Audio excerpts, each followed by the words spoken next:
Welcome to Bonehead this week. I want to go ahead and thank Brandon Griffith and Nicole Griffith and Adrian for setting this up. This is in conjunction with, is the word conjunction, function? Conjunction, junction, what's your function? Yeah. I mean, this is with yes, our partners in Scarefest. And the you could say in partnership. Partnership with the Scarefest. The Scarefest has been great to us over the years.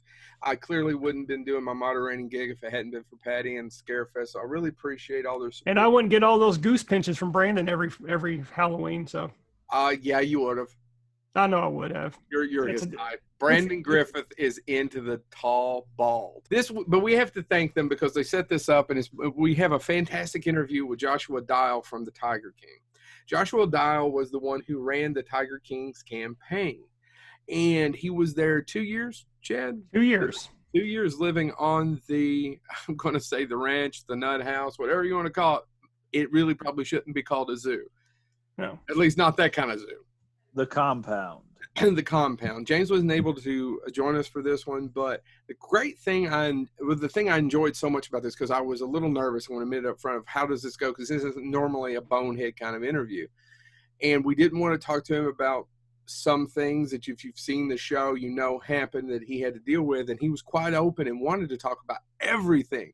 And there wasn't a shield up at all. He was as transparent as possible. So I want to say this may be our most personal episode yet.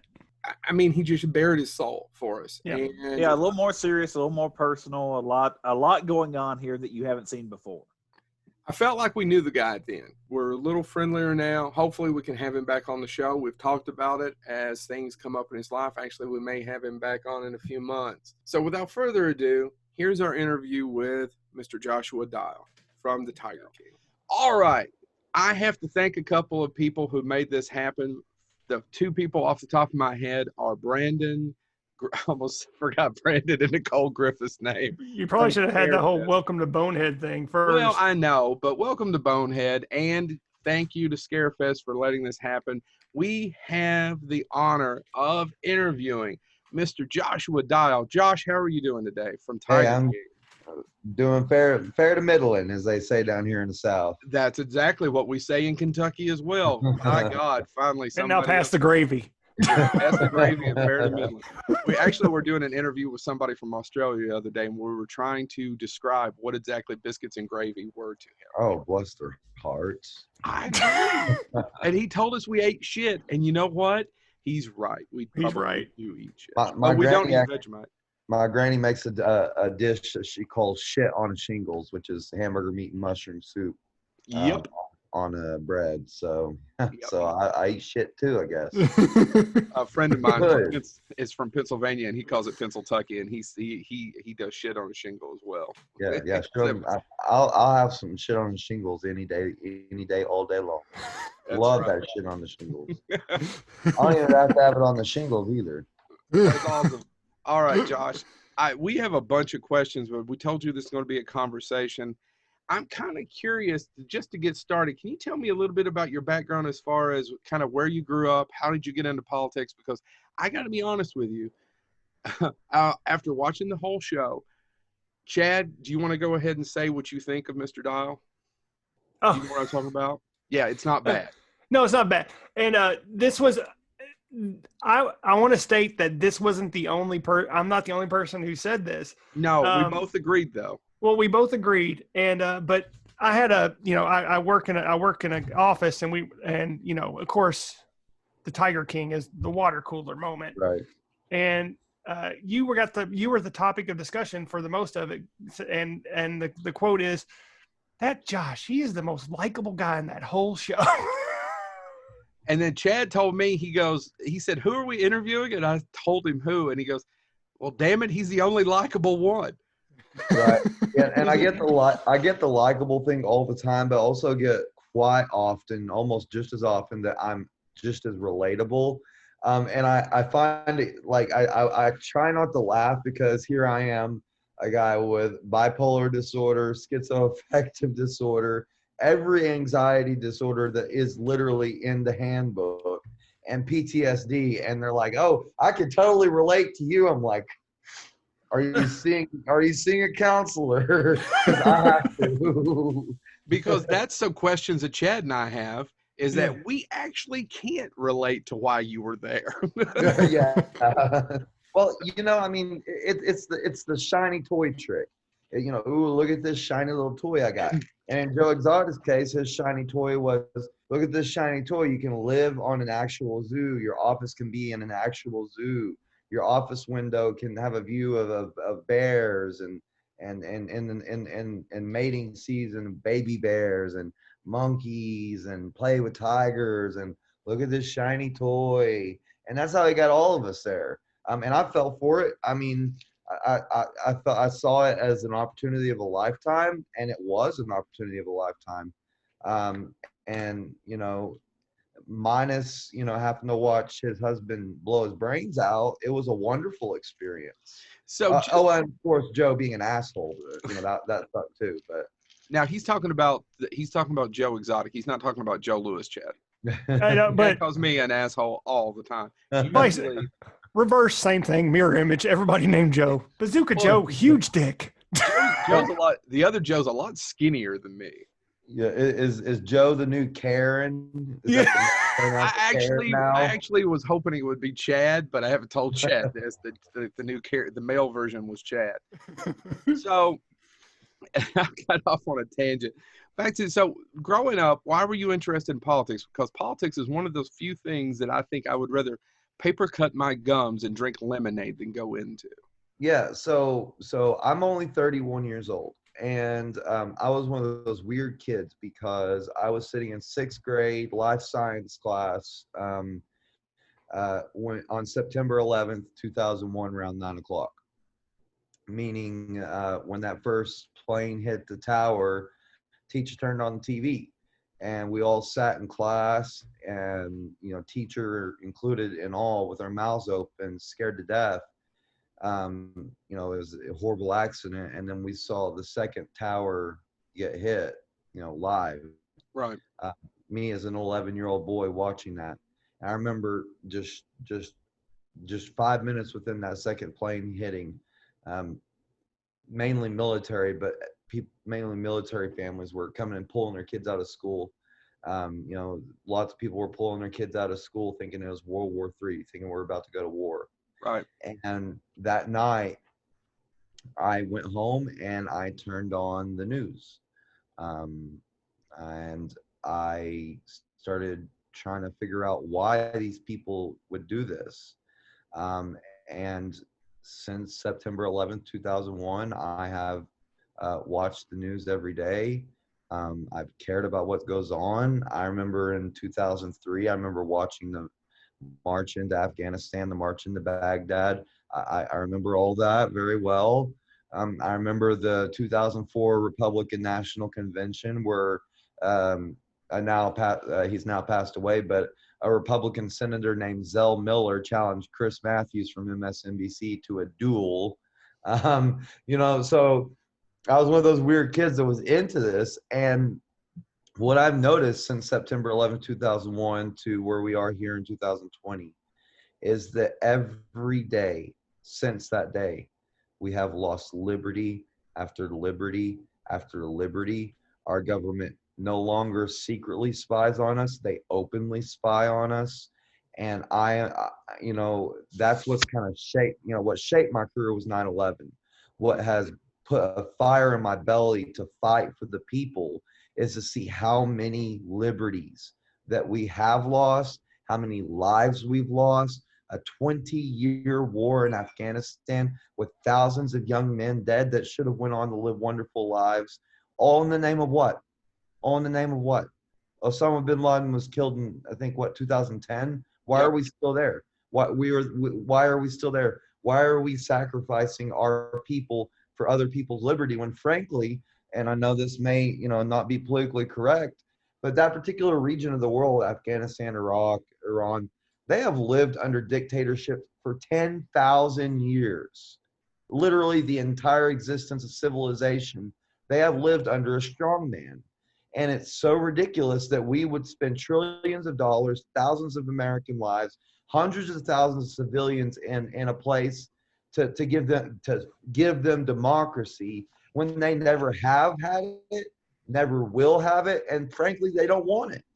And, those kinds of things there, along with the Patriot Act, what you can carry on a plane, what you can and cannot say on the internet without getting put on a no-fly list, even bring it forward to the present on these rallies against police brutality, and we hear the police are flying spy planes over the demonstrations.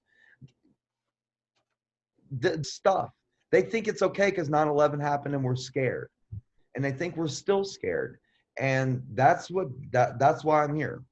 I've worked in the Republican Party. I have worked in the Democratic Party. I worked on the Obama campaign. Some of my best friends actually like chauffeured Obama. Like actually just went to Chicago actually to hang out with him for a week last week or 2 weeks ago. Like actually like we're the people in charge of getting President Obama to places. So I've worked in the Democratic Party and I've worked in the Libertarian Party. So yes, I am a card carrying libertarian. Yeah, because you mentioned it on the show. Yeah, but at the same time, I am a registered Democrat, because the way I feel that politics is so polarized. You have the Republicans who say all or nothing, Democrats all or nothing, Libertarians nothing or nothing. No government or nothing. Right. And there has to be folks like me who say, okay, I get that it's not. I get that. I totally get and agree that people should not be locked up in a cage for what they decide to put in their own body, i.e. drugs. Right. But, me and my libertarian view would say, all right, let's work with Republicans and Democrats and free all nonviolent marijuana offenders. And the Republicans will say, oh, no, that's against God. And the Democrats will say, no, can't do that, sorry. And a libertarian will say, hell no, we're not going to do that unless you free everybody for recreational meth and recreational acid.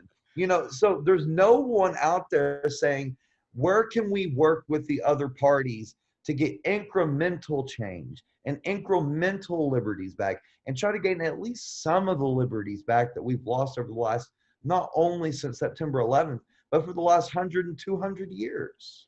Yeah. And that's where I stand politically. I'm kind of a pariah. A lot of people don't like me. They say I'm on the fence. I'm not on the fence. I just understand that if we're going to get something done in this country, we have to work together.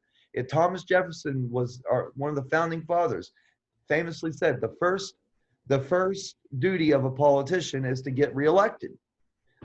That's a quote from the founding fathers. Yep. They understood that we have to work together, and I don't understand why everyone has forgotten that. And if I can work as a libertarian / Democrat to bring about some sort of change at all, any change, then I call it a win. Okay. I didn't know you're going to, that one simple question. You are really passionate about this. This really I'm is your sorry. life's work. No. It's actually wonderful because it clearly is your life's work. It's not just bullshit. Oh no, yeah, absolutely. I care about it deeply. I see like the protests, like George Floyd and Breonna Taylor, Ahmaud Arbery, and I can't even watch the news when these things happen anymore because I'm so empathetic and I care about our country so much that I just cry. I just bawl, just uncontrollably cry when I see what's happened to our country. I love our country. I love this country, and it hurts. It does. It hurts. So clearly you like you said, you have a ton of empathy and you believe in people having as many rights as possible where they don't hurt others, right? So whatever you can do for yourself, that's you, as long as you don't hurt or harm others and it doesn't cost others money. Right. I understand that completely. What I'm curious about, and I'm jumping a little bit because this isn't necessarily what my next question was going to be, but I think it's a good lead point. How did you do that day in and day out, watching all the shit that was going on there? How do you turn an eye to it? How do you kind of ignore it? And how, with that much empathy, did it just not rock you, or just kind of just one day just roll out of there and say, fuck it, I'm done. I can't put up with this asshole anymore. Yeah, it destroyed me every day. Like to see the tigers in small enclosures where they just barely even had enough room to walk back and forth, or when the baby tigers, you know, when they were having so many pettings, you know, tiger pictures with the babies, and it was stressing the tigers out, and they would have diarrhea so bad that they would have to continually wipe their rears to the point where their rears would start bleeding. The tigers' asses would start just bleeding. Baby tigers, 5 months, 6-month-old tigers. There was horrible things. But at the same time, when Travis killed himself, there was a bond of, the only thing I can describe it as is a bond of pain. You know, I was a sole witness to Joe's husband's death, and Joe lost his husband. And when that happened, there was some type of connection that just automatically transpired, where I did not want to leave his side. You know, I'm an atheist. I don't believe in God. I don't believe in spirits. But some might say that it was Travis's spirit, you know, trying to, you know, help me get Joe through what he's getting through. Whatever you may believe, there was a bond there, and I could not leave his side. But furthermore than that, I had my eyes, ears open all times. And, you know, I was fully prepared at any time to testify, you know, for, you know, the government, as far as the animal abuse came from. You know, if Fish and Wildlife came in, I wanted to be someone that wasn't just going to be a yes man like he had all his other employees. I want to be someone to say, yeah, I've worked here, I've seen it. But the other big thing is the protection of the party. He was running as a libertarian, and I felt that it was my civic duty to protect the name of the Libertarian Party, by keeping him on track as best he could, and not make a complete mockery of a legitimate and the third largest political party in the country. So there were several things that kept me there. Because he doesn't have any beliefs, right? It's not like he has any dogma or any kind of structure or anything. He's just full of shit, and libertarian's what he could register as, right? Right, exactly. And run for governor to get the notoriety for it. Exactly. 100% on the dot. You couldn't have said it better myself. That's exactly what happened. No, well, I learned it all from you when I was watching it, because you speak about it quite clearly in the documentary. Yeah.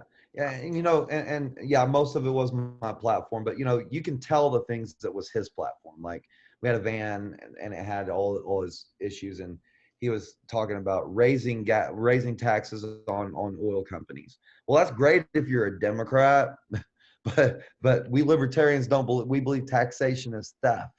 You don't raise taxes and run as a libertarian. So there's things like that. He had another one, like a law against cyberbullying, which I find super ironic, as he is probably the biggest cyberbully I ever met in my life. He never stopped. You know, so there were things sprinkled in there like that were not libertarian things that he had to have in there. But at the end of the day, had I not been there, you know, it would have been a mess. He'd have been running as a Democrat in disguise as a libertarian, who loves Trump, if any of that makes sense. Oh, I didn't know that he did, but I can totally guess that he did. Oh yeah.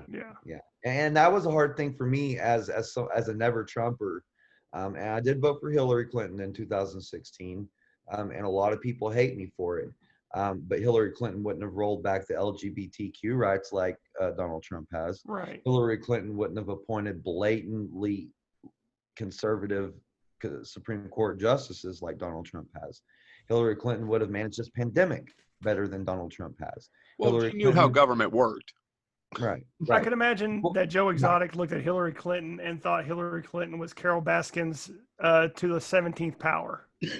Well, you know, I have to give a nickel to Alex Jones for mentioning his name, though. But on his truck, he actually had an InfoWars bumper sticker that said Hillary for prison, that he got off InfoWars. So yeah, he was one of them whack jobs. Oh. Sorry for all you Alex Jones supporters fans that watch this show, but I'm sorry. I don't think we have a lot of them. I don't think we have a lot. The government is not turning frogs gay. I'm sorry, it's not happening, guys. There are lots of hills to die on. Big, beautiful, huge hills. huge, just magnificent hills. Don't die on the frogs. They're being turned gay by the government. Please. Like, there are so many hills to die on. Don't die on the frogs. I don't know. Have you seen the recent news where they're saving that testicle-headed frog? Makes you wonder. And this is the America I fight for. And yes, I know I fight for people like that batshit crazy Alex Jones and even Joe Exotic. I may fight for their rights, but I mean, you know, we have a First Amendment. They have a right to go out there. They may be full of shit and it may be dangerous and divisive what they're saying, but this is America and they have a right to say it. Yeah. So I will defend their right to say it. However, I will not shy away from saying they're idiots. Agreed. Like, I equate them with Kenneth Copeland. You know, I'm sure we're all familiar with Kenneth Copeland, Benny Hinn, Creflo Dollar. Benny Hinn. You healed. Yeah. I love it. My favorite thing to do when I'm depressed is watch Benny Hinn in his magic coat, where he takes the coat and wafts it, and just you'll see 50 or 60 people in the crowd just go, I used to we used to do comedy sketch, and I actually had a thing in my, we never really did it, but I used to do this whole thing of me doing the TBN, the Trinity Broadcasting Network. It's all right to covet as long as you covet for Jesus. And don't forget that 10% now. Don't forget that 10%. My favorite thing was we're getting off topic, I know.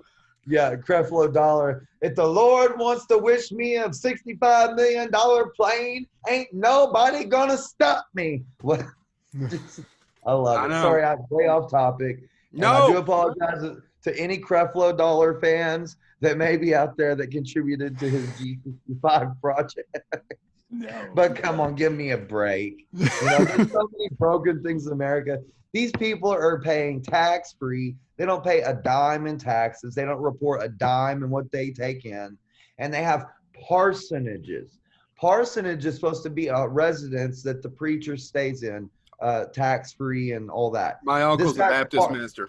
Yeah. Kenneth Copeland's parsonage is like a $16 million, millions and millions of dollars, huge residence with its own private freaking airport. And we're sitting here like talking about bullshit in politics today. Let's tax these motherfuckers and pay for COVID-19 pandemic relief.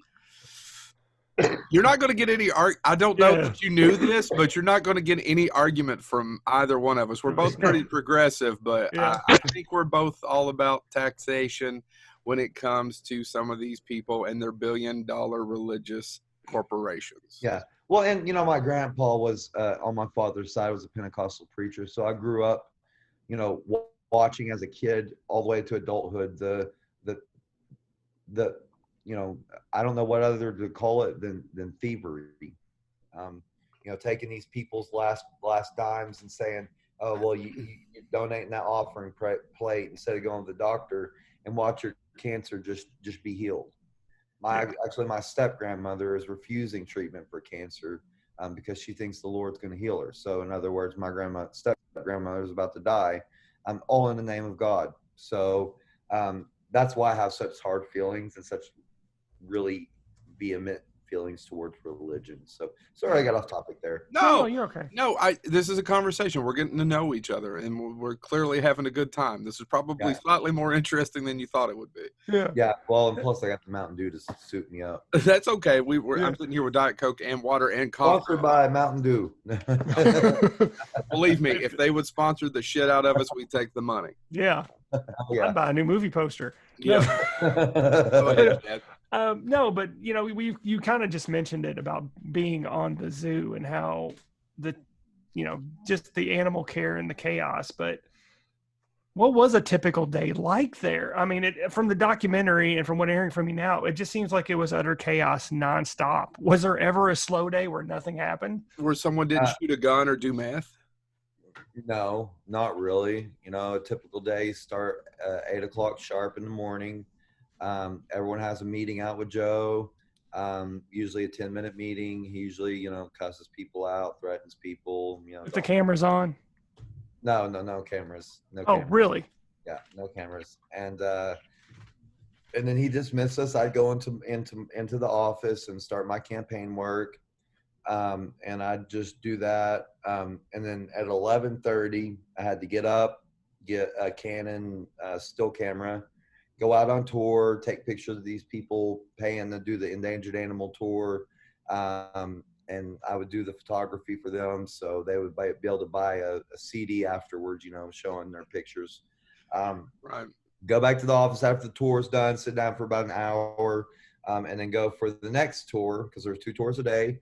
And then once I was done with my tours and burning CDs and all the photography stuff, I go back to my campaign management stuff till about 9 o'clock in the afternoon. So, anywhere between 13 hours a day normally, 6 days a week.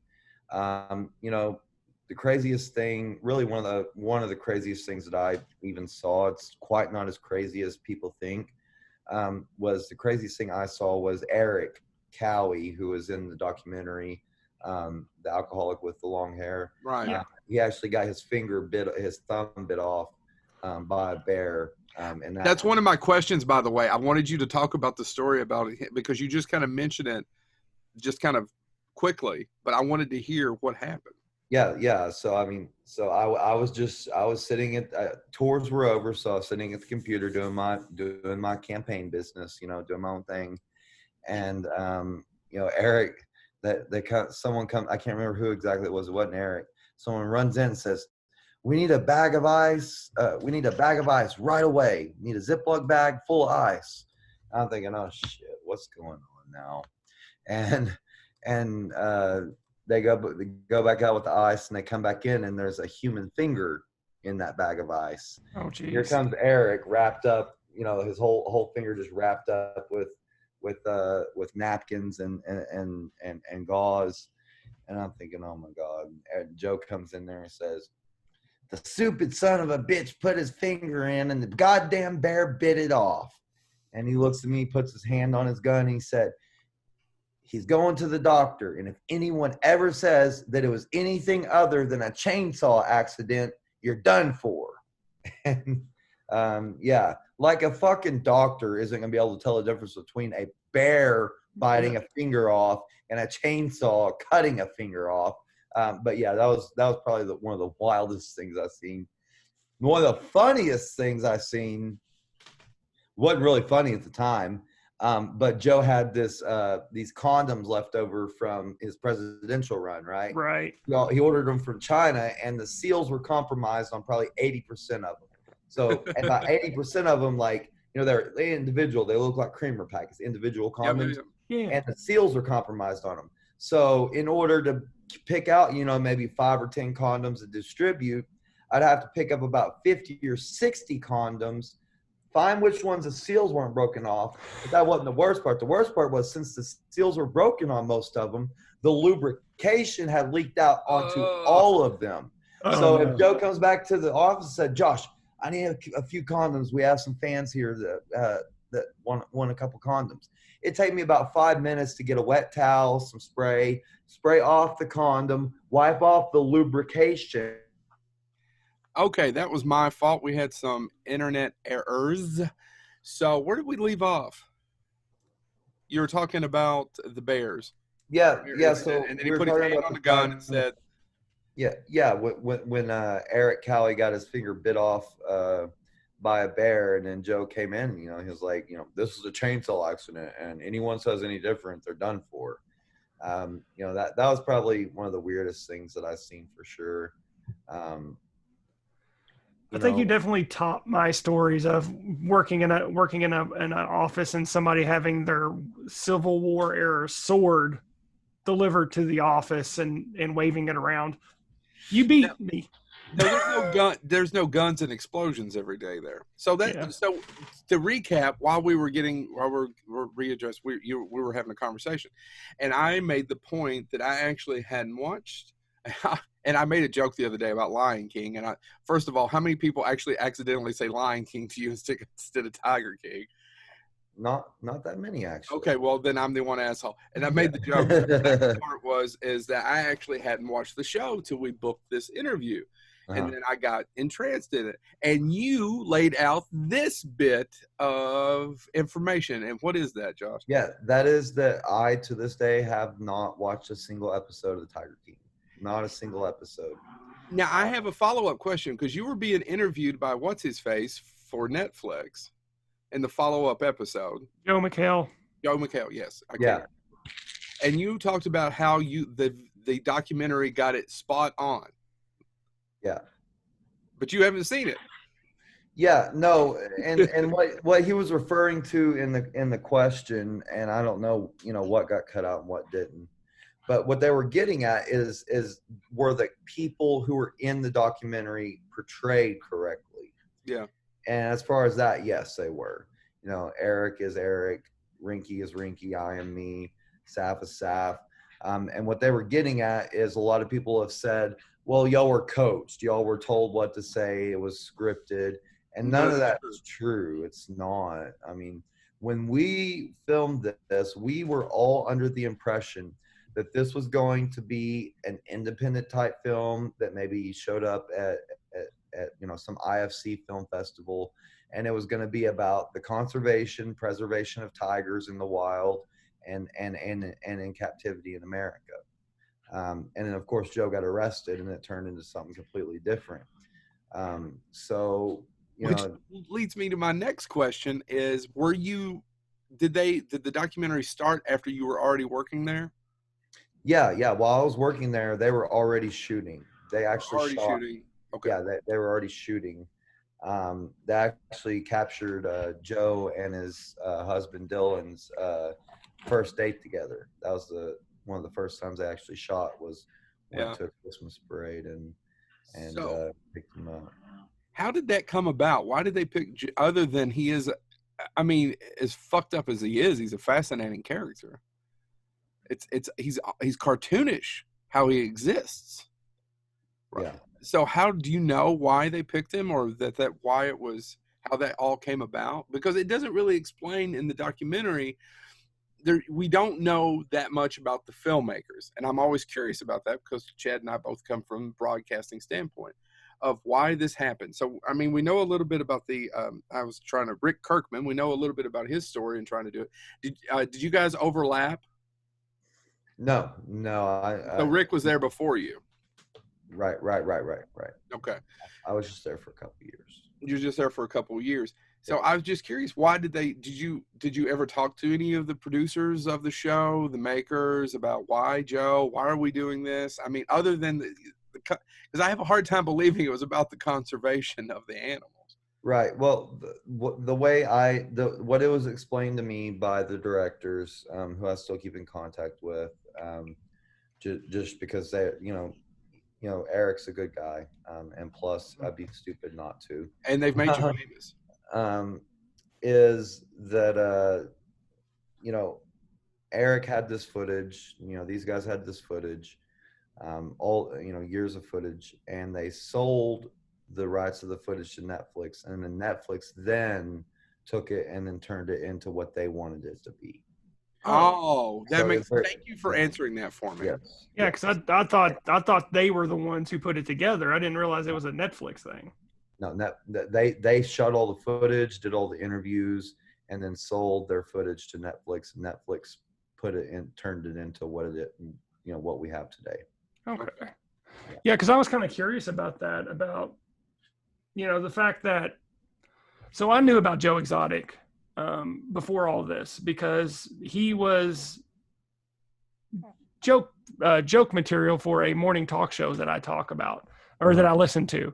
For a good month stint there. And this was like 2 years ago before, Tiger King was even a thing, that this was an ongoing gag about this guy who hired, this gay gun-toting man who was married to 2 other men, hired somebody to kill another big cat person.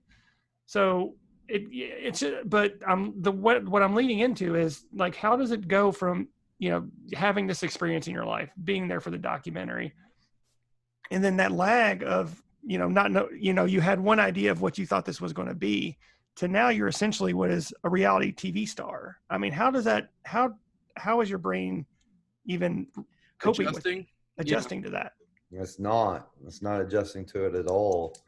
Like I said, I have no idea at all. But the hardest thing is the fact that Netflix, they decided to use the footage of Travis's accident. And that is something, unfortunately, people seem to think is funny to meme about and post, short little 10-second videos of the interaction about. And it's, pardon my language, just fucked my world up. I can't go out in public. I can't do nothing. Like my mental health is in shambles. My anxiety is so high. If I see anyone with a gun, whether it be a cop or just a person, here in Oklahoma, we have open carry. So if you're allowed to own a gun, you're allowed to have a gun, whether it be a PPK, a little pistol, a little pea shooter, or whether it be an AR-15 slung across your back. Yep. It's hard. It's hard to go out in public because I see a gun and I have flashbacks. And, I had an instance at the last place I lived where a lady carried a gun.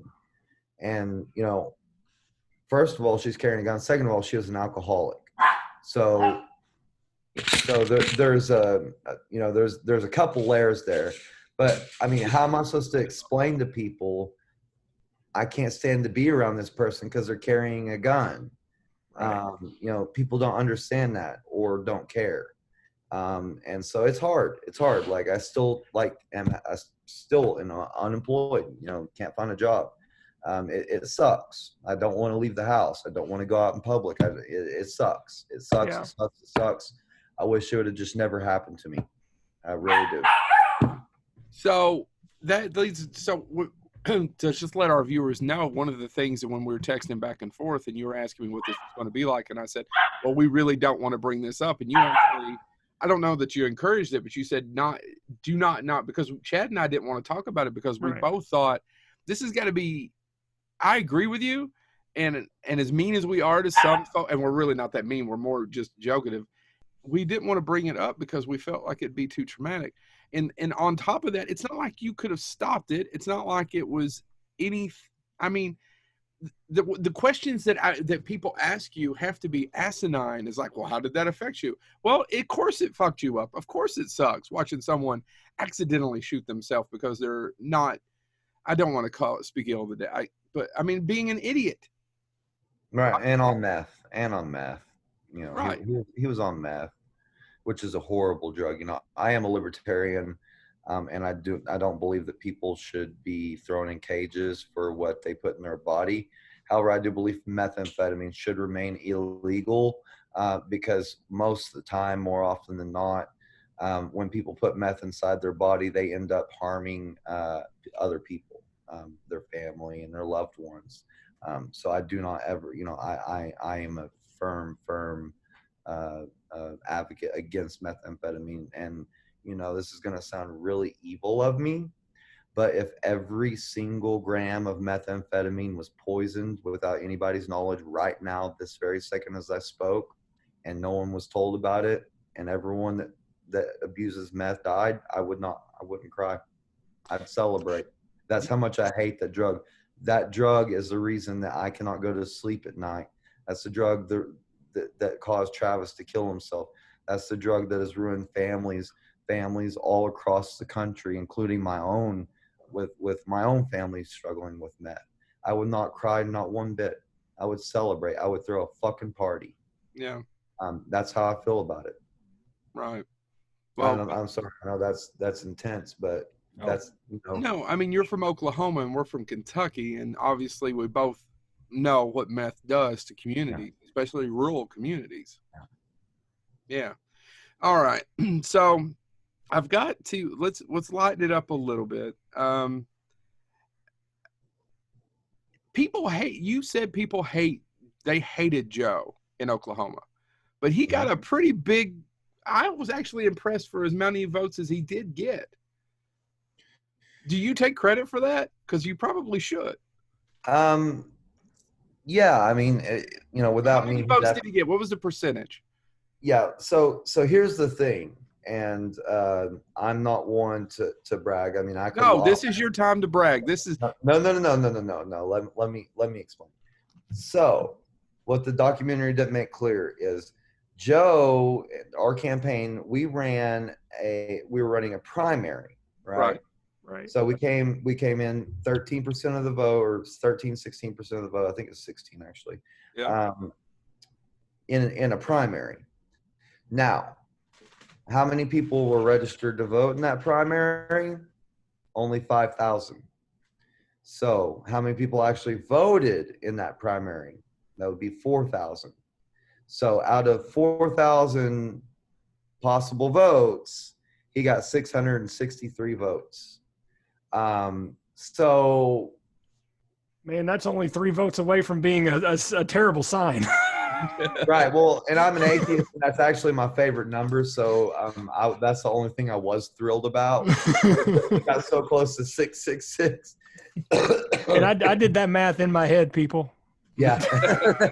but no, and so I will say that, just in defense of the Libertarian Party, he didn't get 13% of the entire statewide vote. He got 13% of Libertarians. You're right. But the fact that we were able to fool 13% of Libertarians into voting for this guy, a guy that wants to throw people in jail for what they say on the internet, a guy that wants to raise taxes, a guy that wants to raise taxes to increase teacher pay, a guy that wants to raise taxes on oil, a guy that wants to enact all these laws that are not libertarian. I was running basically Hillary Clinton in Oklahoma. And the fact that we were able to get any votes whatsoever, yes, is a major testament. He shouldn't have got over 1%. He shouldn't have got over 1%. Because you talk about him being a gay man in Oklahoma and it being a red state, because like I said, we're in Kentucky.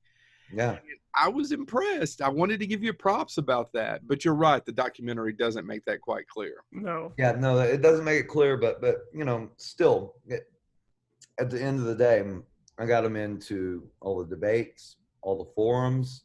He was on stage with Republicans, Democrats, and Libertarians. Yeah. I got him plenty of in-house media coverage. All the local news stations covered him.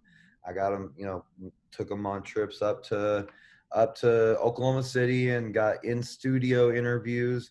Stuff that you wouldn't think that a ridiculous candidate like Joe Exotic could ever get accomplished. I accomplished it for him. And so yes, I do want to say that in defense, and to make clear that it was 13% of the Libertarian vote. But still, Libertarians are such a hard crowd to sell. It might as well have been 40% of the real vote. I mean, right. The general election vote. And there was one scenario, what I was working towards. Each party decides in each state whether or not they're going to want to have independents vote in their primary. Democrats, for instance, always let independents vote in their primaries in Oklahoma. Republicans never do. The strategy for me was, and had my strategy succeeded, and fate, I should say, not stood in the way, we would have won the nomination and went on to be the gubernatorial candidate. Because we wanted independents to be able to vote. That's where all of our support was. We had probably 100,000 people who would have come and voted for us. It was a ton. Really? We had a huge fault, huge. And the day that the executive committee of the Libertarian Party met, Joe and I had planned on going up there, and my granny is fond of saying I have a silver tongue. I'm pretty persuasive. And I planned on going up there and lobbying the 1 or 2 people that were voting to close the primaries to open the primaries. Mm-hmm. That morning, we were getting ready to go, and 5 minutes later, Travis walks in my office, puts a gun to his head, and kills himself. The same morning? Oh my God! That morning. You talk about a harbinger. So call it fate, call it God, call it karma. Everything happens for a reason. Yeah. Something happened that day. That's the damnedest thing. Of all days. Yeah, that day of all days. And I would have successfully lobbied to have those primaries opened. I would have, had I been able, but obviously, we were all, we were a mess. It was the same. We were all I'm sitting here blaming myself for not trying to stop the bleeding from both temples, because it went one in, out the other, and into the wall. The bullet did. And so I was blaming myself for not like going up and doing this to try to keep him alive. And then Joe came out and cussed me out for not trying to do anything. And you know, come on, you know, I'm an intelligent guy. You don't put a 45 caliber to one temple and pull the trigger and come back from that. You just don't. There's no coming back from that. No. No, there's nothing you can do, and I know that's it's very little for a stranger to say to help you, but I mean, there's you just in a bad. That's just a bad luck.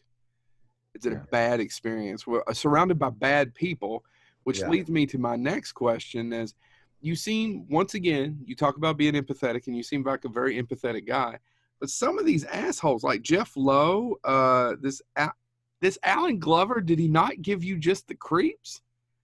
Alan Glover threatened my life on multiple occasions. I actually had to carry a knife to make sure that he didn't ever attack me. And Jeff Lowe is a scumbag.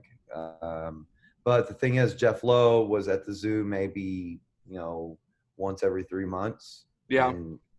And he'd stay for like maybe a week at the most.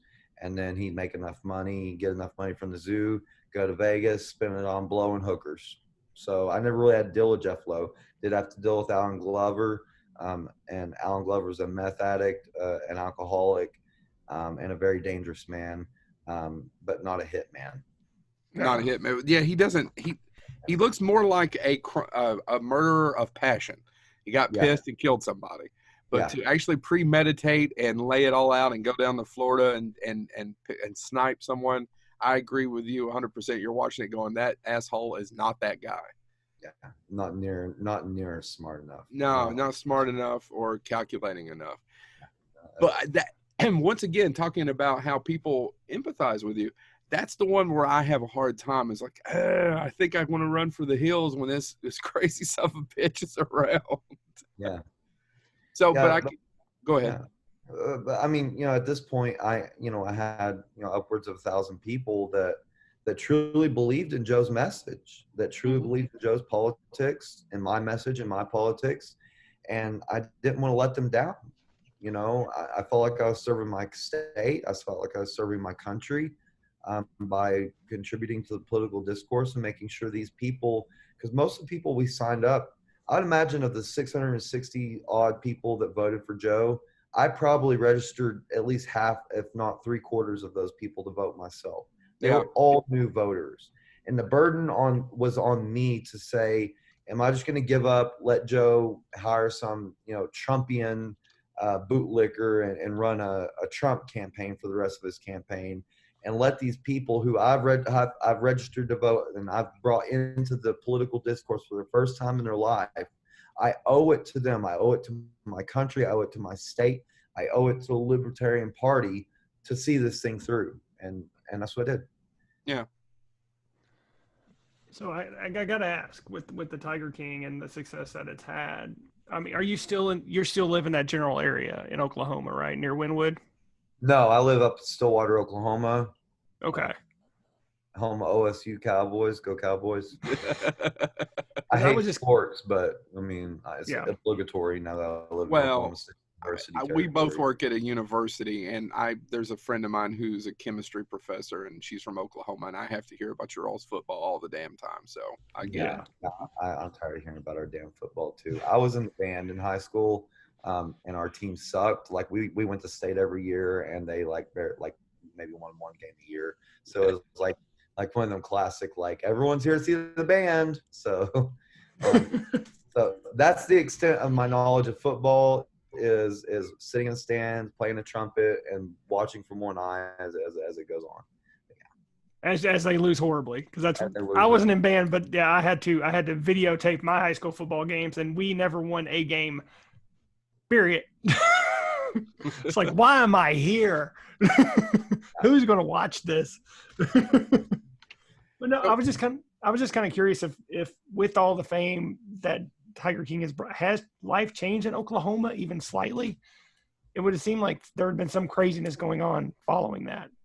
No, I mean, apart from Carol Baskin being awarded Joe's Zoo, that's really only thing that's really happened so far.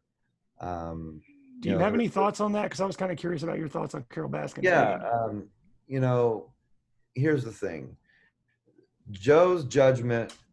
Carol Baskin was awarded the judgment for Joe to pay because he stole her name, Big Cat Rescue, and used it in his own show. Mm-hmm. That's illegal. You cannot just take someone's name and use it as your own. There's rights. There's a right there. If someone does that, for you to sue them. I can't just make my own can of green pop and call it Mountain Dew and start selling it and not expect to be sued. Just those are laws that are there to protect consumers, but also the people who make the products. Joe stole her name. Yep. She successfully won in court a judgment of $1 million years and years and years ago. Ever since that judgment was made, whether it be his truck, his restaurants, his cell phones, anything he owns, his house, his bills, he made sure that everything was put in his employees' names or his friends' names so he would not ever have to pay her a dime. So she deserves the zoo. He purposely laundered money for years in order to get out of having to pay her what she was rightfully due. So I call it justice. Now, did she kill her husband? She may have. She probably definitely said probably. She probably definitely may have. She probably definitely could have possibly almost certainly did, or at least knows what happened. But I'm very hesitant to just be on the she killed her husband train, because what we're going off of is Joe Exotic's word in a Netflix documentary. Yeah. And I have respect for, I'm an FTP guy, as long as a fuck the feds guy. I'm also have the same feelings about, police. The police. Sorry, didn't want to say it, but yeah, I'll say it. Well, I just wondered if people were listening that your FTP meant fuck the police, right? Is that what you're saying? Yeah. I just didn't know if I needed to be PG or anything. No. But yeah, it goes for the police. That being said, though, this is America. We pay our tax money to these assholes to investigate these things. If she did, in fact, kill her husband with the technology we have now, since Don Lewis disappeared 20 years ago, with trace DNA evidence, with all this stuff, if she did, in fact, kill her husband or had a hand in killing her husband, it will come to light. It will. And let the justice system deal with it. My issue in going around and just incontrovertibly stating that she killed her husband just because I watched something on Netflix is what if someone takes my word or Joe's word or any of these folks' words a little too seriously, takes justice in their own hand, and goes and assassinates Carol Baskin? Because Joe is not the only crazy son of a bitch out there. No, he's not. And Carol's crazy. She's a crazy bitch too. She's a crazy bitch too. But does that mean she deserves to die just because, a Netflix documentary, does that mean she deserves to have her name slung through the mud because a documentary on Netflix said so? I feel that there should be someone out there saying, hey guys, let's take a step back. Let's look at this and let's really think, is this the America that we want? Where you watch something on Netflix and it has to be true, therefore you're going to act on it. The lady hasn't been able to open up her sanctuary to the public. The lady has not been able to do anything except for cameos, because that's the only thing she can do is stay in her home and do cameos, and send videos to fans. And, it's sad, now, like I said, I'm not saying she didn't do it, but I'm also not saying she did. I think we all need to step back from this and remember that what our parents and grandparents told us, and it's like everyone forgot, just because you've seen it on TV does not mean it's true. Right. Well, oddly enough, Josh, I watched the documentary, like I said, and I was sitting in there, especially when they did the whole episode, and you should eventually, I agree, take something and watch it just because you're in it quite a bit. And I was watching it going, I mean, is it possible that she did it? But is it also possible that if you find out from the documentary that he had a lot of other shady business deals, was flying all the time, unregistered, it's just as likely to me that the SOB had a business deal that went south, literally and figuratively. Or found a hot 28-year-old, Costa Rican mama and That just was it. had crazy sex until he died. I mean, that shit. I mean, of course. I mean, that seems more likely to me than say she put her husband in a meat grinder. I mean, give me a break. Yeah, I agree. It's good fodder for television. It's good fodder for our brains to think about all the monstrosities out there to make up stories. It's the same thing as gossip. It's all it is gossip, and we don't know. I equate it with Ancient Aliens from the History Channel. Be Right. cool, awesome, and amazing if it was true, but at the end of the day, it's TV. And how many seasons are they going to make of this show where they say the same shit every episode? They'll make as many seasons as people keep tuning in, which leads me to something else that I want to talk to you about, and it's probably more of the morals of this. So I'd actually been to Big Cat Rescue before I knew any of this other shit way back years ago. Our other person who usually does Bonehead with us, James, and I were there in Tampa, maybe in odds, and I may have met Carol. I don't remember, but you talk about this a little bit during your interviews about Doc. It's Doc Annell, right? Whatever it is, the guy. Yeah. And Carol, and you say they're just as bad, and I think you're right. Yeah. If not, and she may be slightly, well, I don't know that she's worse, but I think you're right that it's all about one thing. And what is that one thing, Josh? Money. That's it. Oh, yeah. Money. And I, like I said, since I haven't watched the documentary, I don't know what got in there. But one of the things I really, really, really begged them to put in there was of the 20 years of all the time, all the volunteers, all the effort, all the lawsuits, all the millions and millions of dollars, all the people in jail. And these people claim to care about the animals. They have spent millions. People like Carol have spent millions of dollars over the years just to put Joe Exotic in prison. And she could spend half that and create a tiger preserve in India. If this is truly about the animals, why are we spending millions of dollars and wasting half of our lives picking out personal fights? Of course, it's not about the animals. It's about the money. It's all about the money. So, literally 3 sentences. Can I read it to you? All my questions. You said these folks could take the money and have done some good things in actual wild for tigers. A good and noble fight to stop cub selling. Yeah. Millions of dollars that could have saved these tigers in their natural habitats, and we have lost sight of what really matters. It's in the documentary. It's right there, because I actually took the time earlier today to write down not all of your quote, but it's as short and as succinct as possible, because it actually stayed with me. And back to what Chad said earlier of why you're one of the few people in there that I can actually empathize and not feel sorry for, but go, I get it. Do you think at any time Joe meant to do the right thing? At the beginning, yeah. I think when it was, his first animal he rescued was like a deer, I think, and then it kind of spiraled from there.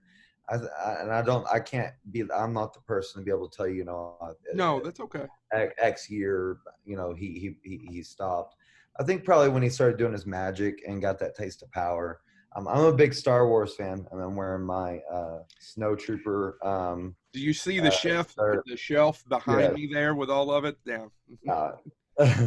But my favorite character is Emperor Palpatine from Star Wars, and this is one of my favorite quotes, and it's, "All who gain power are afraid to lose it, even the Jedi."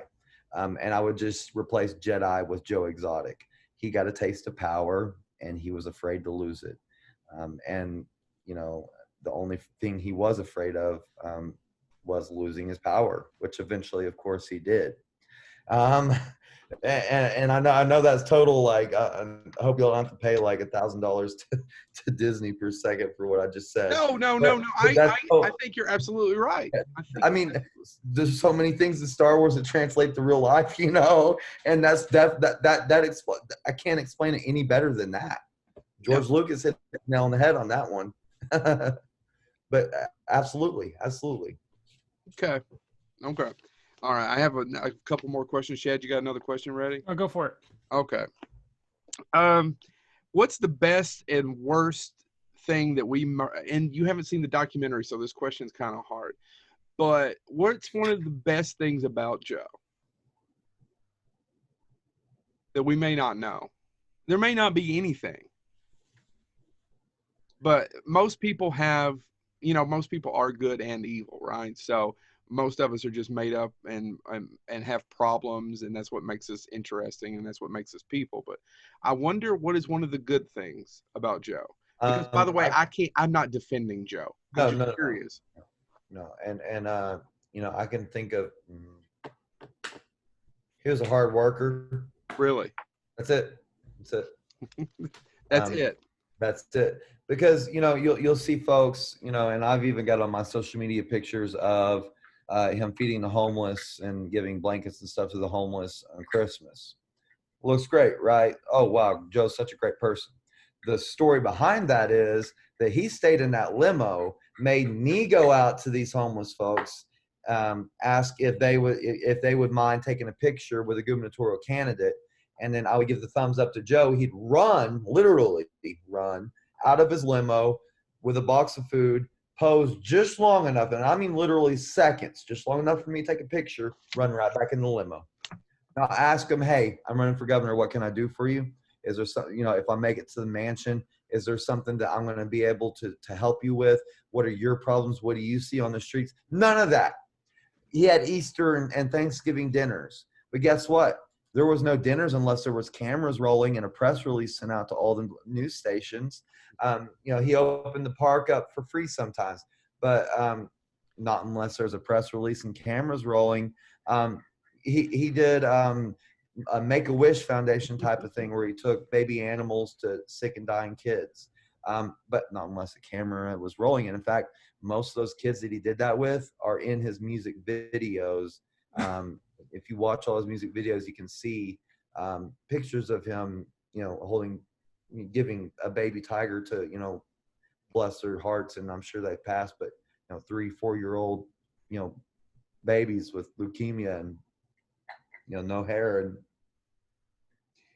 it's hard because I work for a monster. Right. Yeah, I'm sorry. I didn't. But I'm even more scared of what would happen if someone who isn't like me, that wouldn't have spoken the truth and wouldn't have been out here telling people the truth, if they would have been there instead and perpetuated the lie of Joe Exotic, which is that he's a good person, because he's not. Anybody who drives around in a limo for fun is not a nice person. Those limos are uncomfortable as shit. I actually really enjoyed riding around a limo. Oh, no. And he had a DVD player in it, so I have watched every season and every episode of NCIS. I had to ride in a limo for 5 hours straight one time. My knee, I could barely get out. My knees couldn't work. Well, that is the bitch, and I always stayed at the back of the limo, and Joe always stayed at the front, so I never really could lay down because I didn't want to lay my body very close to Joe. Right. I didn't want to get fondled or anything.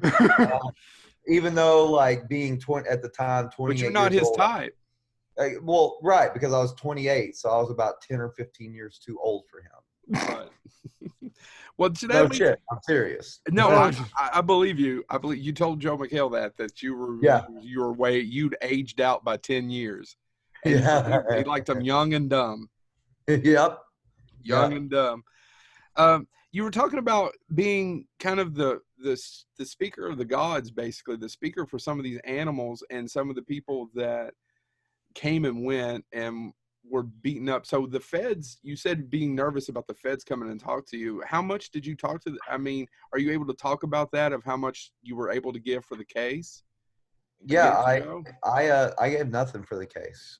I told them that I knew very little, and that this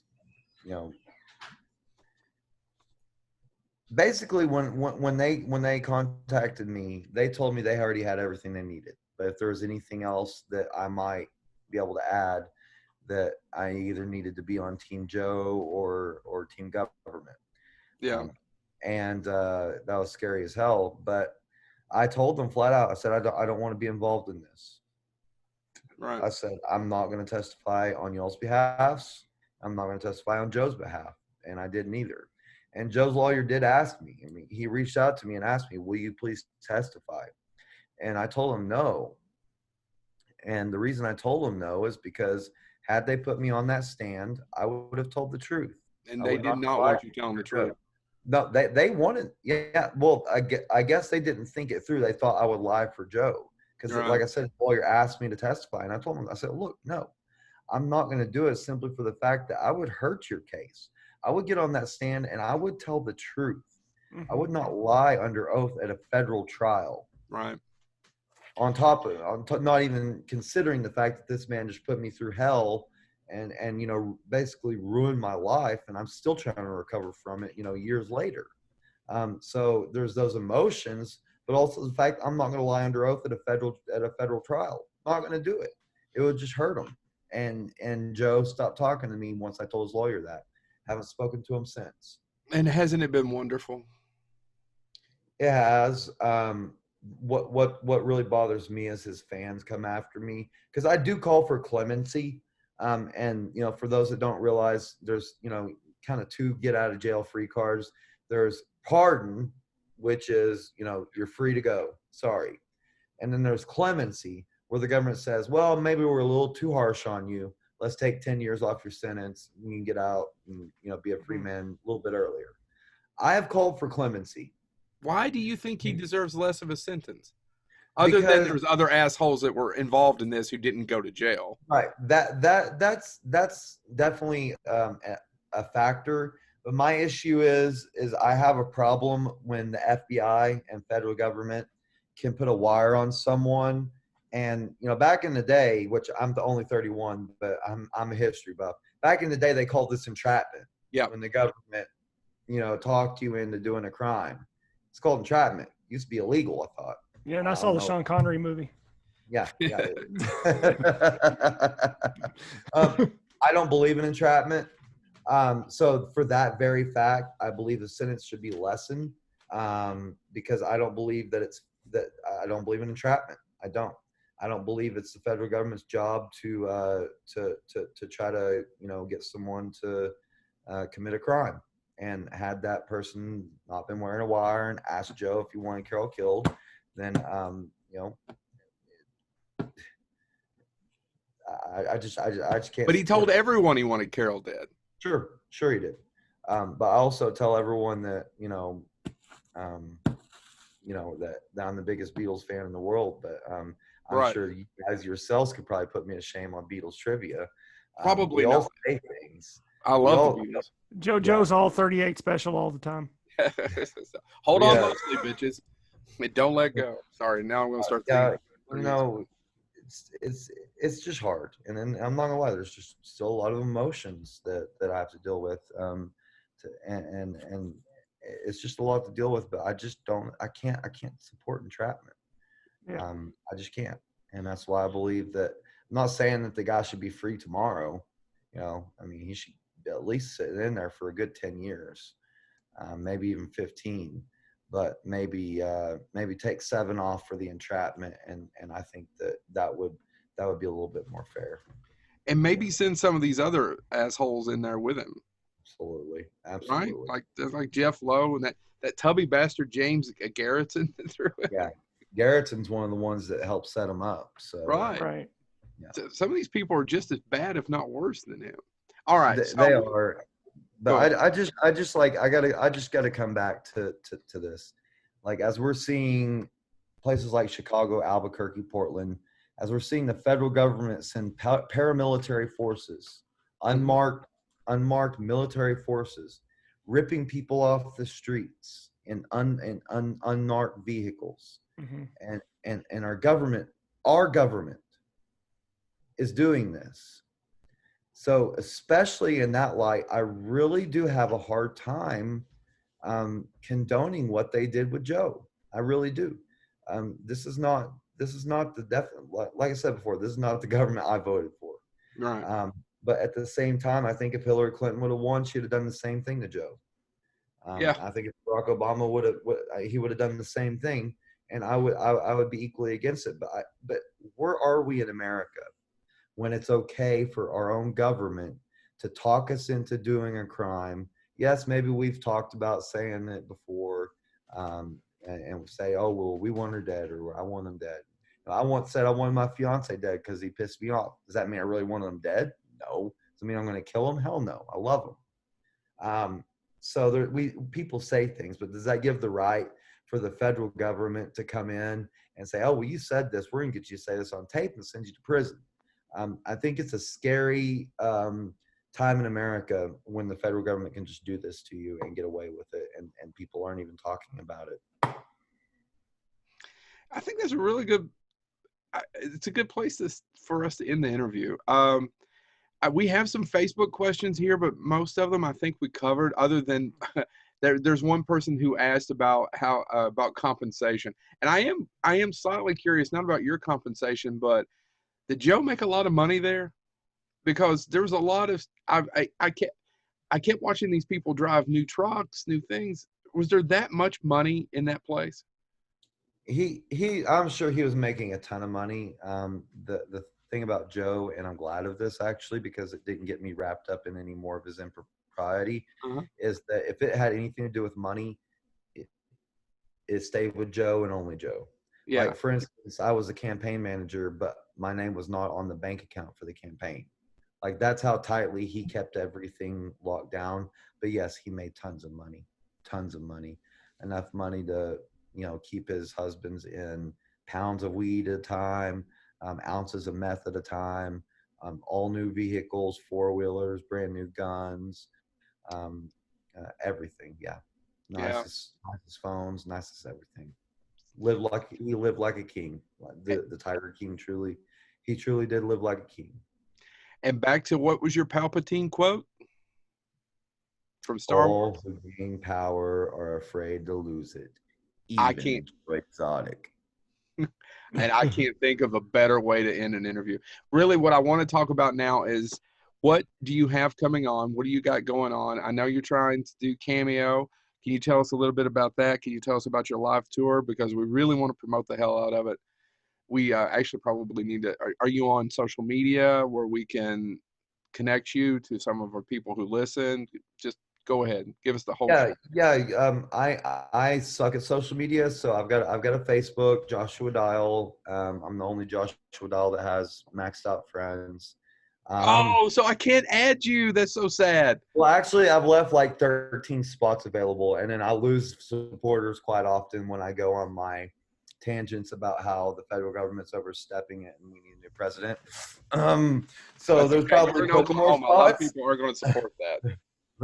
there's probably plenty of more new spots. And of course, I have to weed out the anti-gay and of course the spies that are just on my page to try to cause me grief on certain Facebook pages. But find me on Facebook. That's the best way. If anyone wants to contact me or anything, that's the best way to get a hold of me. But I have Instagram. Just look up Joshua Dial. And I have Twitter. And then of course you can book me on Cameo. I'm the cheapest guy on Cameo from Tiger King. Carol Baskin's asking $200 a video. I'm only asking $50 a video. So you want me to say happy birthday? You want me to happy anniversary? You want a question that maybe you didn't get answered that I can answer? I'll answer a question for you behind the scenes. Or if you're getting ready to quit your job, I can say fuck the feds, and by the way, fuck you, boss. I will literally. Have you done that one? Have you done that one? No, I'm waiting. For it. Oh, I did have a cameo where the guy was like, well, this guy's gay too, and he has a big schlong, and so we call him Thud because of the sound it makes when it hits the table. So I had a lot of fun in that one. but I also clearly knew that it was a mean-spirited one. Right. So I was like, so Eric would like me to say that he thinks that you're gay, and he told me, so, I'm too nice a guy to just like totally put someone a new one. But no, I love doing cameos.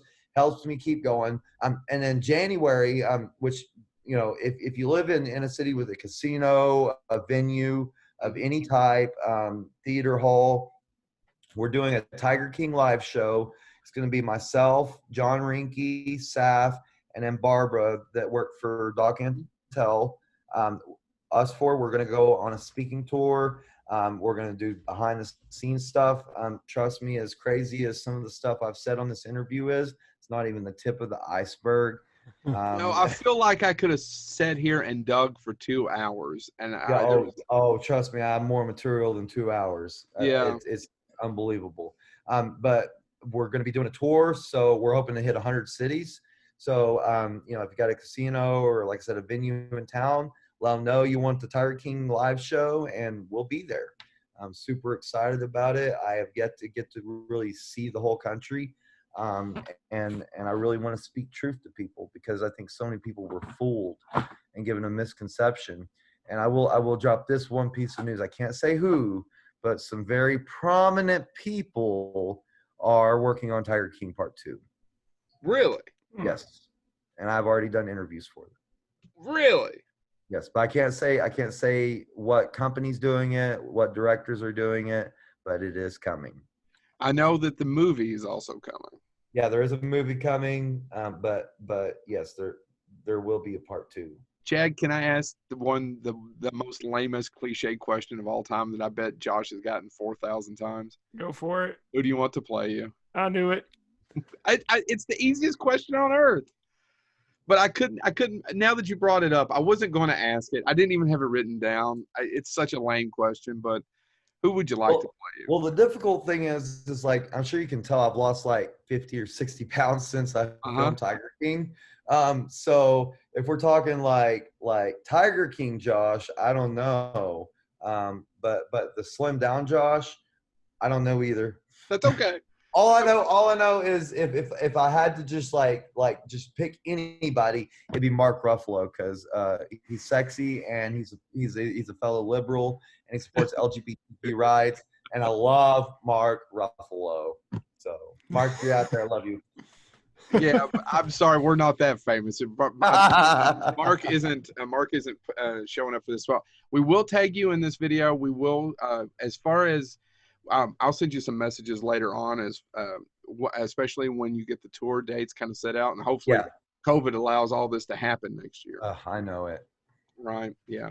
Yeah. Man, it has been an absolute pleasure. And I didn't know how this was going to go, and I've had a blast. So thank you so much. Yeah, I did too. Feel good. Yeah, good. Thank you, Josh. Really appreciate it. No problem, guys. I'll stop recording, then we'll talk for just 1 sec. Wasn't that amazing? That was something. That was awesome. See, we were recording this right after we recorded the intro, but we did the interview almost 2 weeks ago. It's all very confusing. I laughed. Especially your concept of time, because it was this past weekend. Fuck you, Chad. I'm non-corporeal. Oh, why is the Cisco unit corporeal? Chad's right. That's probably the most personal interview we ever did. By the way, and by the way, Brandon Griffith looks like a methed out Rick Moranis. There, I finally figured it out. He does look a little bit like Rick Moranis. Got a hold of some meth. Got a hold of some cheese. And I hope Brandon watched all the way to the end to hear this. I hope so too. So thank you so much, Mr. Josh Dial. We appreciate it. It's nice to now be able to call you a friend. You're welcome on Bonehead Weekly at any time. And for you all that enjoyed this, please subscribe, share the shit out of this show. Thank you so much. And attend Scarefest. Yeah, you really should go to Scarefest. And actually, you should go to the virtual CyberCon that they're having in August as well. And not to be confused with Decepticons. $5, and I may be there. Not to be confused with Decepticons. You can trust CyberCon.